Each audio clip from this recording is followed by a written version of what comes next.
Sabes o que é o controlo de F&B? E sabes qual é a importância do controlo de F&B numa unidade hoteleira?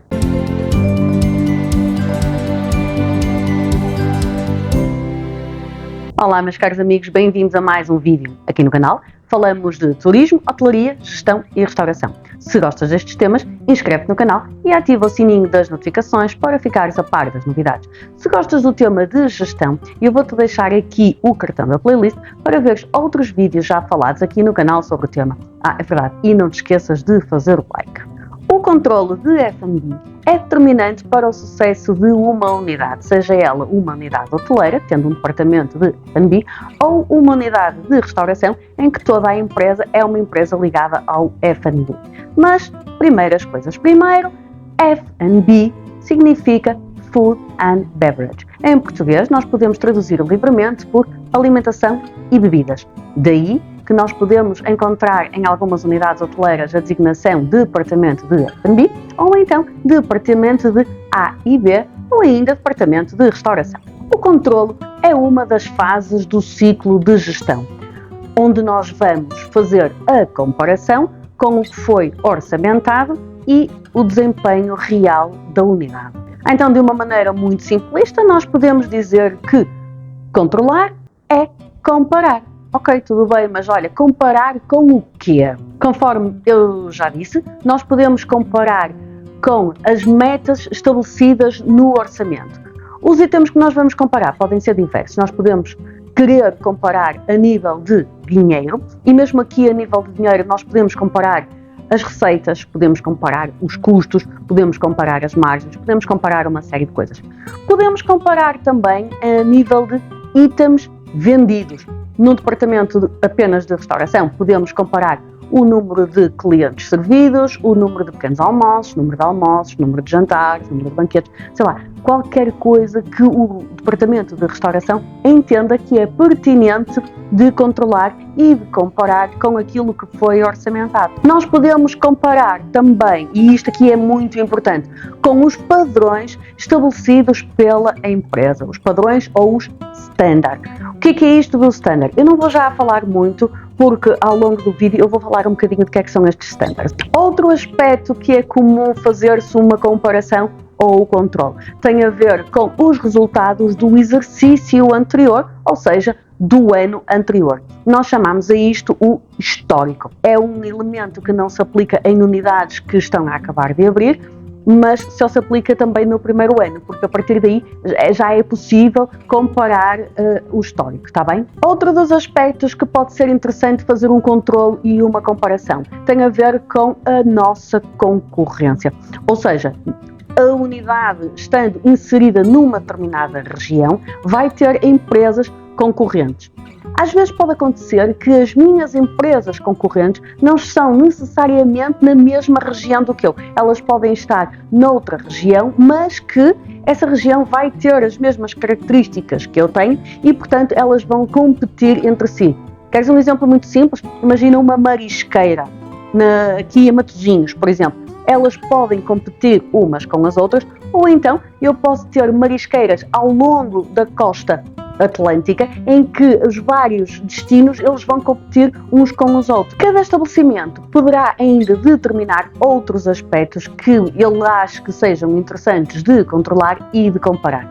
Mas, por enquanto, eu considero que ficamos aqui. Agora, relativamente à importância deste controle. Isto é muito simples. Se nós pensarmos que num restaurante comum os custos com alimentação e bebida nunca são inferiores a 28%, isto já é significativo, mas se nós formos para um restaurante gastronómico, estes números podem ser superiores a 40%. Então, existir um sistema padronizado e implementado em rotina para controlar tudo o que se passa com as entradas e saídas das matérias-primas é fundamental, porque é aqui, gente, que nós vamos perder muito dinheiro. Ou então não, é aqui precisamente que nós vamos rentabilizar o departamento. O controlo de alimentos e bebidas não é igual em todas as unidades, porque ela vai variar em função do tamanho da unidade, da sua própria natureza e dos meios tecnológicos que ela tem ao seu dispor. Temos o exemplo de uma empresa familiar em que os meios de controlo são menos exigentes, está bem? O que é que nós consideramos aqui? É feito um controlo da entrada das mercadorias e da saída das mercadorias. É feita muitas vezes uma comparação entre as previsões e os resultados. Previsões são aqueles orçamentos que eu falava há pouco, está bem? E os resultados, portanto, aquilo que efetivamente aconteceu. E aqui é possível analisar os desvios. Esta análise dos desvios é, de resto, outra das etapas que é feita normalmente nas empresas de caráter mais familiar.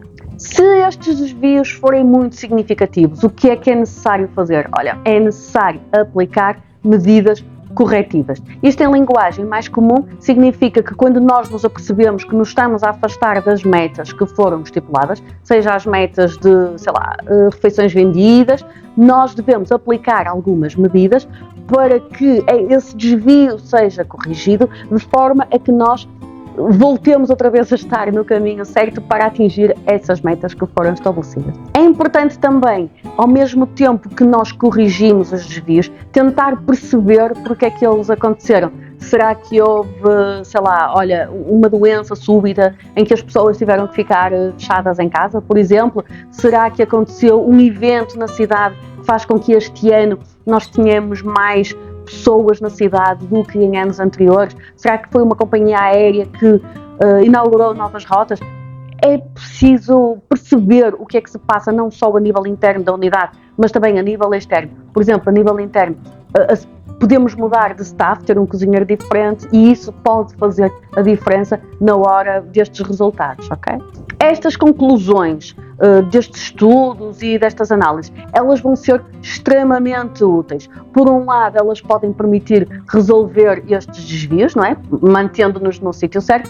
Por outro lado também, elas ajudam-nos a fazer as previsões para o ano seguinte. Nas empresas de maior dimensão, o desafio é maior, não é? Grande nau, grande tormenta.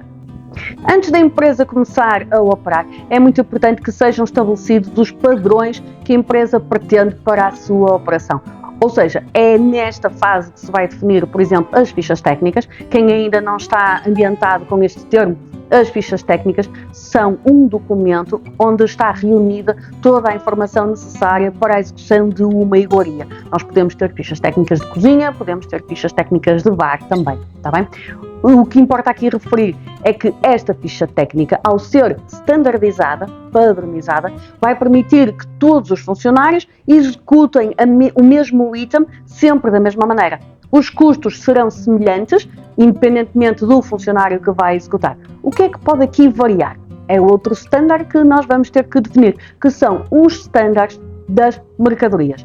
Ou seja, eu vou definir junto com o meu fornecedor quais os produtos e de que forma é que eu quero os produtos. Por exemplo, o robalo.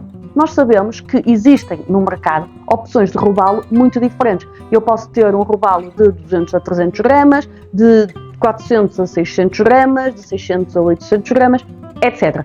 Qual é o melhor? Nenhum, não existe o melhor.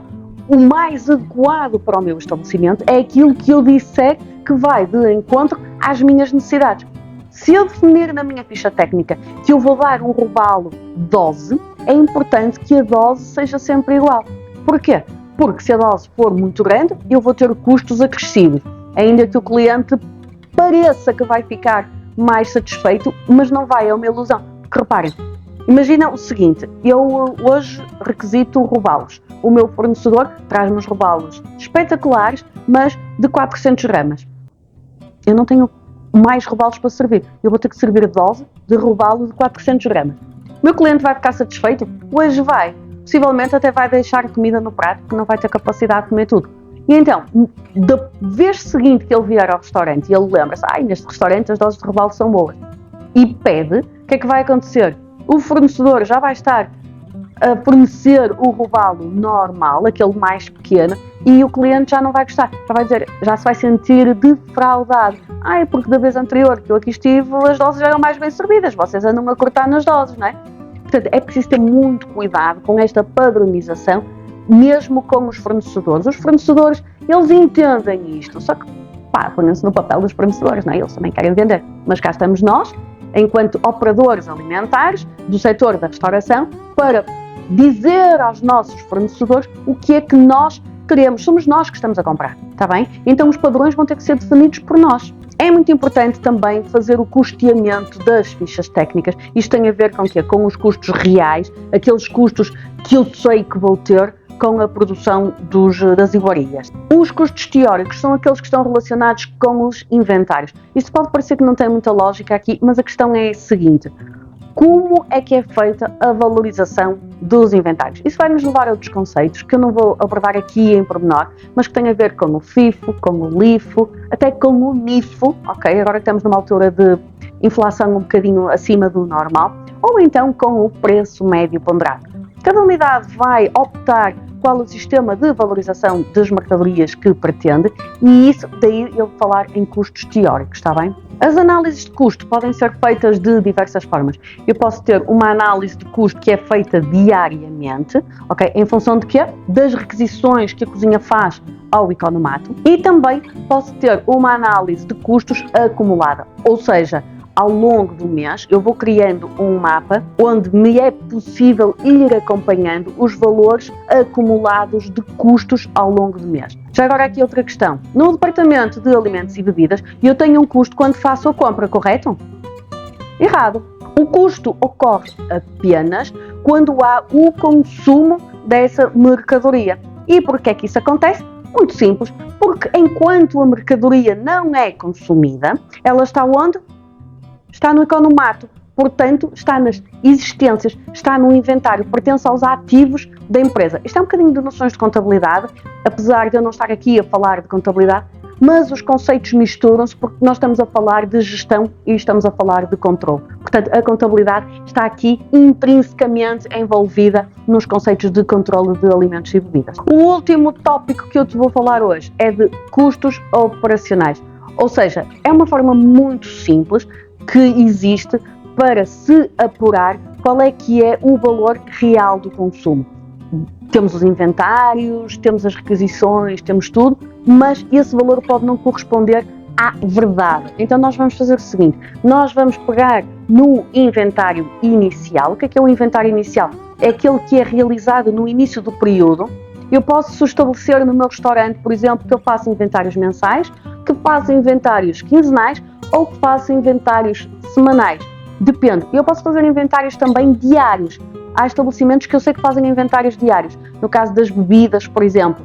Mas cada estabelecimento é que vai definir a periodicidade com que faz os seus inventários. De qualquer das formas, o inventário inicial é aquele que é realizado no início de um determinado período, está bem?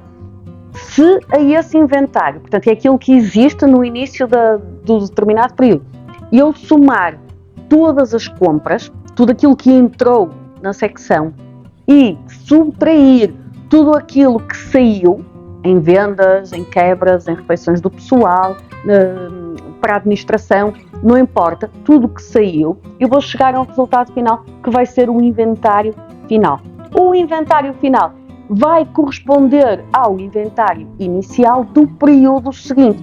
Por exemplo, imaginem que eu agora no dia 1 de fevereiro eu tinha feito inventário, certo? E este inventário do dia 1 de fevereiro é, ao mesmo tempo, o inventário inicial do mês de fevereiro e o inventário final do mês de janeiro, está bem? Portanto, o inventário é sempre o fim e o início de um determinado período.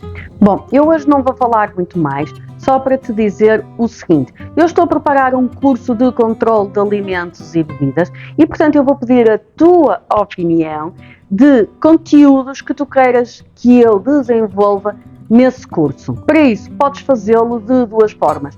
Ou deixas a tua opinião nos comentários, já sabes que eu leio todos, pode não ser hoje, mas eu leio. Ou então, acedes ao link que está fixado no primeiro comentário, onde eu vou deixar um questionáriozinho muito simples e tens a possibilidade também de receber o ficheiro da ficha técnica que eu já falei no início do vídeo. É tudo rigorosamente grátis, estás à vontade, não há obrigação nenhuma de comprar absolutamente nada. e eu estou a começar e, portanto, é tudo manual. O que é que eu quero dizer com isto? Que vais ter que esperar que eu leia o teu formulário e depois eu envio de uma forma manual os ficheiros que tu solicitaste. Não te esqueças de partilhar este vídeo com os teus amigos nas redes sociais. Porquê? Porque isso vai ajudar o YouTube a perceber que este é um conteúdo relevante e vai sugeri-lo a mais pessoas. Ou então não, já sabes. Mas era bem simpático da tua parte. Se quiseres saber mais do meu trabalho, podes consultar o meu site. Vais encontrar outros tópicos já falados aqui no canal. Já há bastantes tópicos mesmo organizados por temas. Podes seguir-me nas redes sociais, Facebook e Instagram, que eu vou deixar os links todos na descrição do vídeo. E para continuar a acompanhar mais do meu trabalho, aqui ao lado tens mais 2 sugestões de vídeo. Clica numa delas e eu encontro já de seguida. Por agora é isso. Muito obrigada pela tua atenção. Fica bem e até à próxima!